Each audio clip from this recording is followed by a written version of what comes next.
back, everybody. This is the After Hours Gaming League of StarCraft 2, Season number 5, Week number 8. IBM faces Amazon this week. This is the matchup today. There has been a slight lineup change-up. There is a substitution for game number 3, as Blood Brother is not able to play. Congratulations again, Blood Brother, on your new addition to your family.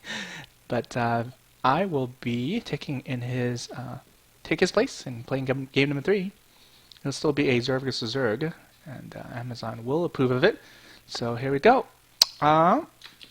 Without much further ado, this is Argentower and not Osiris because he's playing. Argentower and ATrain casting the game.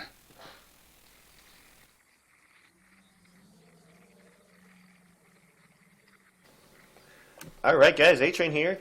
Co-casting is Argentower, and we've got Game 1 of this matchup in the After Hours Gaming League between IBM and Amazon. And going to have Osiris from Team IBM leading things off against Zavid from Zerg. Yeah, and it looks like we're jumping right into it pretty much on time here. Yep, and the map is going to be Overgrowth LE.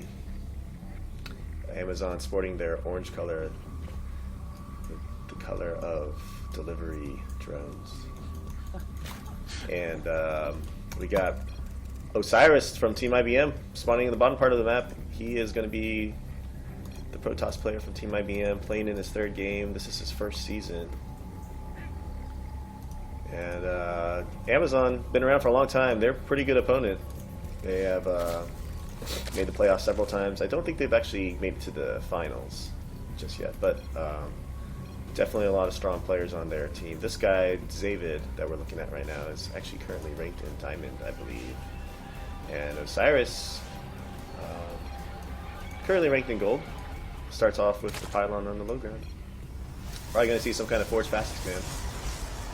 Yeah, and I was taking a look at the Amazon lineup just beforehand, and all 4 of the players that they are fielding today are former Masters players. So none of them are currently in Masters. I think it was like 2 Diamond, a Platinum, and an Unranked right now. But they've all definitely been around for a while. Yeah, so IBM's going to have its hands full today. We are still doing the round robin. This is like week 3, I believe, of the round robin, maybe 4. Week 4. And we're just determining who's going to get what seed in the playoff bracket of 32.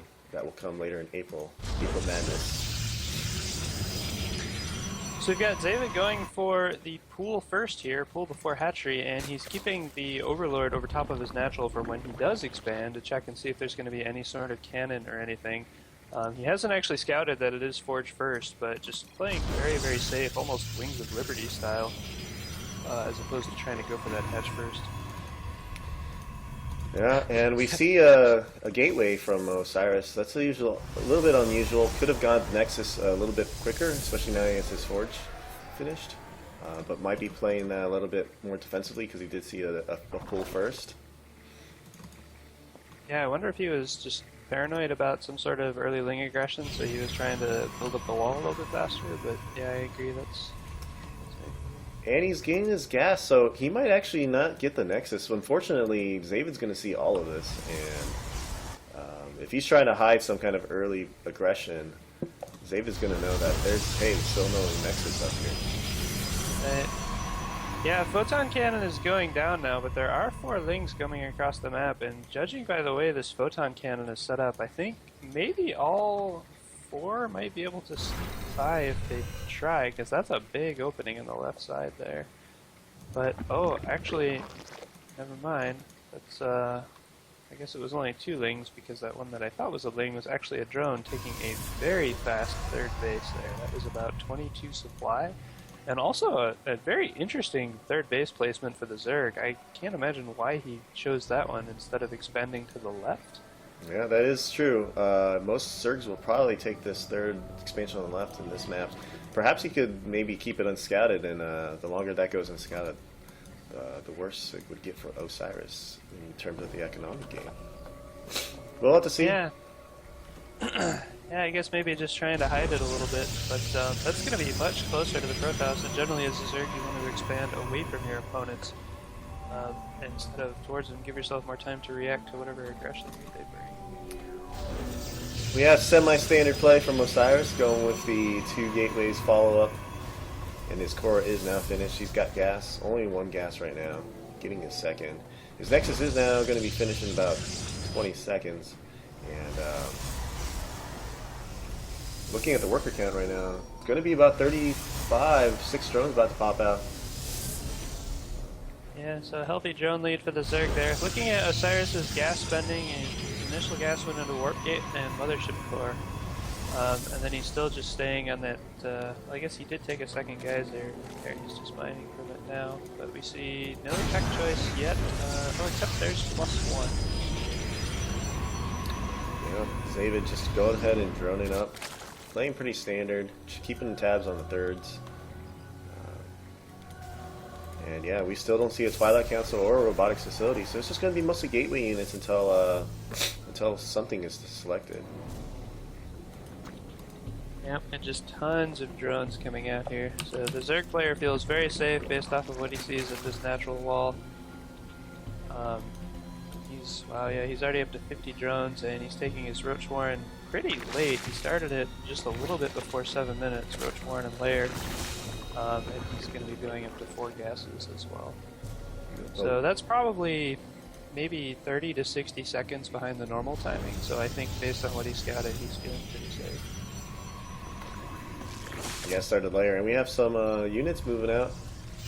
How many gateways? 1, 2, 3. I only count two gateways, not even a third. There's a robotics facility. So going to be hard to do some pressure with this, which is only 2 gates. We'll have to see how this works out for Osiris. Yeah, and his warp gate isn't even finished for another 30 seconds yet. So he's had that one probe that's tucked the whole game. He's building kind of a close pylon now. I don't think he knows about this third, though. No, he has no idea that a third was taken on the other side. Mothership Core, a Sentry, and 3 Zealots. We have 13 Roaches spawning by the time. If he's able to force out the ramp, he might get some good kills in here. He does force field 1 ramp. He's going to have energy for 1 more force field.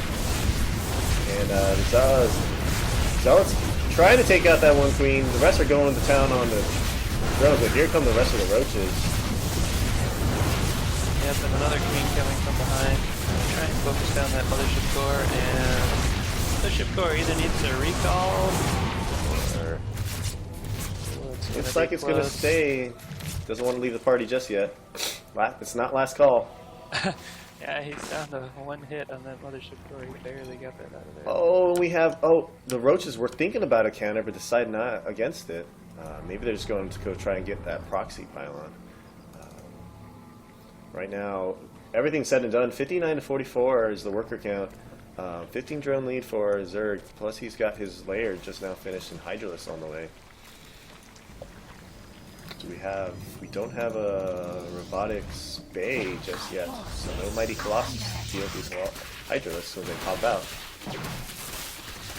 Yeah, overall I really like the situation for the Zerg player here. He's up by almost 15 workers at this point, 3 bases to 2 bases. He's blocking the 3rd base for the Protoss player, and the Protoss player's early aggression plans were pretty much entirely shut down with really no damage taken at all by the Zerg.